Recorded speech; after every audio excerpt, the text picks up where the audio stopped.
ప్రస్తుతం ఉన్న పరిస్థితుల్లో మాకు యాంకర్ పెట్టుకుంటా కూడా డబ్బులు లేవు కాబట్టి నిర్మాతలందరం ఇలా వచ్చాం. వంశీ నందిపట్టి గారు, బెన్నీ గారు, అనురాగ్ గారు, చైతన్య గారు, రాజేష్ దండ గారు, మద్రాస్ శ్రీధర్ గారు, ధీరజ్ గారు, మన రాజేష్ గారు, వంశీ గారు, విజయ్ గారు, శరత్ చంద్ర గారు. సో నా పేరు ఎస్కేన్.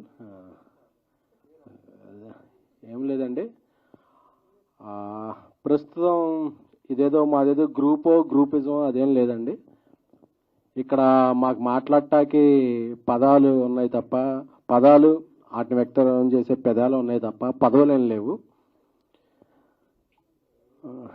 ప్రస్తుతం ఉన్న పరిస్థితుల్లో ఒక నిర్మాత ఎంత దయనీయ స్థితిలో ఉన్నాడో, అంటే అందరూ కూడా రైట్స్ గురించి మాట్లాడుతున్నారు కానీ రెస్పాన్సిబిలిటీ గురించి ఎవరో మాట్లాడట్లేదు.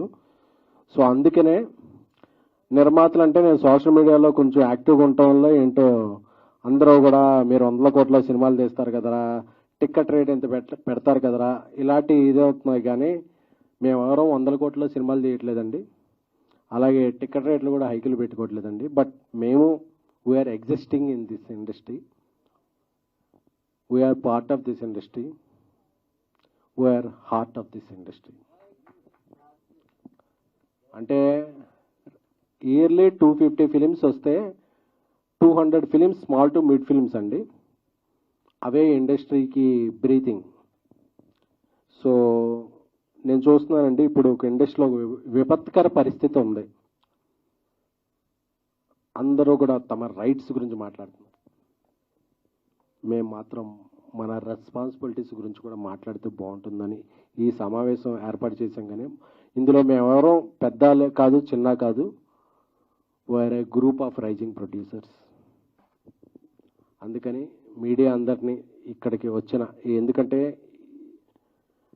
ఒక రెండవ ప్రపంచ యుద్ధంలో కూడా ఒక బుల్లెట్ని ఎదుర్కొని కవరేజ్ చేసింది ఒక మీడియా మాత్రమే. సో ప్రొడ్యూసర్స్ యొక్క పరిస్థితిని, producers are not cash back అని చెప్పే ఒక ఇప్పుడున్న పరిస్థితిని కన్వే చేయడానికి పెట్టిన ఈ సమావేశానికి హాజరైన print, electronic and web other media ప్రతినిధులందరికీ స్వాగతం.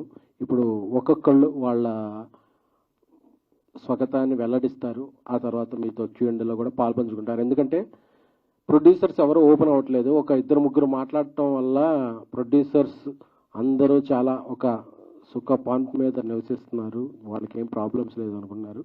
సో అందుకే ఈ ఇండస్ట్రీలో ఈ సమస్యలన్నీ ఇదే వరకు ఈ మాలే కంటిన్యూ చేయాలని ఈ రోజు నుంచి మాల నిన్నటి నుంచి యాక్చువల్గా నేను మాల వేసుకున్నానండి. సో ఇండస్ట్రీలో సమస్యలు అన్నీ ఇదైన రోజు నేను మాల తీస్తాను. Thank you. ఇప్పుడు ఒక్కొక్కళ్ళు వాళ్ళ సమస్యలు అది మాట్లాడతారు.